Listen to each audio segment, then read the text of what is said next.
Women's insecurities is unfathomable for me. I don't understand it. I wish I can get in a woman's mind. I mean, they are born with good genetics, they are gorgeous, and then they will still have the insecurities, which to be honest with you, I don't get that. And I try to help to understand them, that they are beautiful, that there is a certain way.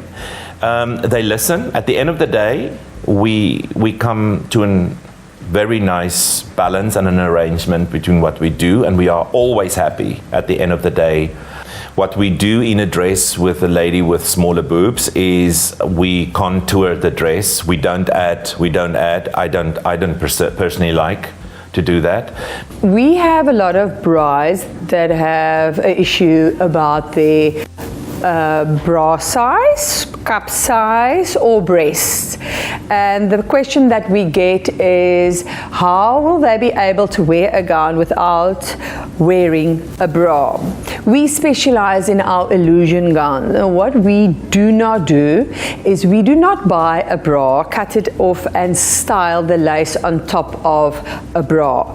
We take 2 hours to sew the lace onto a bodice, what we call illusion bodice. Illusion is a complete see-through imported fabric, but we work on the bride. We basically mold your breast into that bodice, that once you wear this gown, it's made on your body, and we can shape your breast where we want it to be. In my books is, if you try to cover up big boobs, they look bigger. You could fade the, how would I say, the solid lining where the dress really needs to cover. You can fade it out.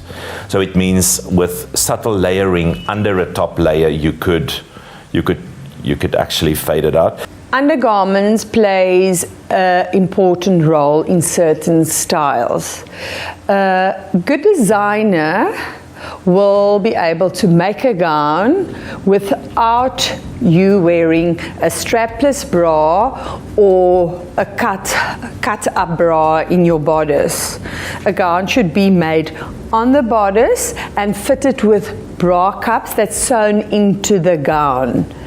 When it comes to shapewear, this plays a role when you have a fitted gown. That gives a bride confidence. You do not want to wear this all night long because that can become uncomfortable. Some girls feel they have bigger arms, some girls have bigger arms. But if you balance the dress correctly, you can kind of pull the attention away from that. And with the illusion fabric, which gives that nude effect on the arm, you could, without putting a sleeve there, that gives restriction, you could add the skin fabric over the arm and do some embroideries on it. You can drape something soft over the arm, and if they want to move later in the evening, they can take those off, they clip on. If it's a plus size client, sometimes covering the whole arm will accentuate the arm more, in my opinion. So therefore, I will say, rather let's do it lightly. It's like a scattering that just pulls the attention, just the eye.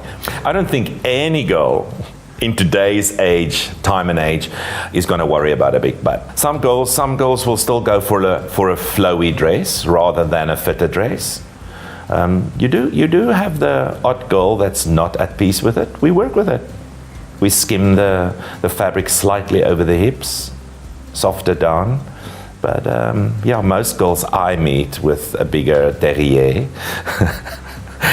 they love their bodies. Yeah, they don't mind showing. So common misconception when people come for a dress fitting is that they think that the dress is ready and you can walk out of there with the dress like that.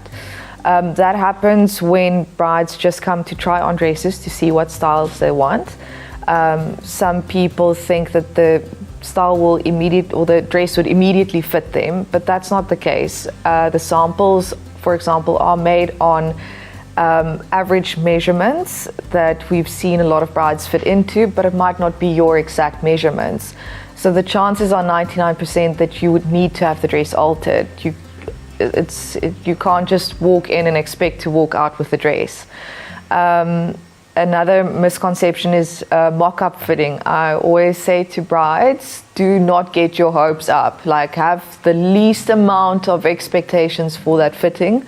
A mock-up is literally just to check whether the pattern works, what alterations need to be made, and it is usually, or at least for us, we focus mainly on the bodice or the parts that will be fitted to your body. It's made of a cheap imitation fabric that just imitates what the actual dress fabric would be. And we draw with a koki on there. We cut it up if it needs to be. So that's, with your first dress fitting, it's not going to be a dress at all.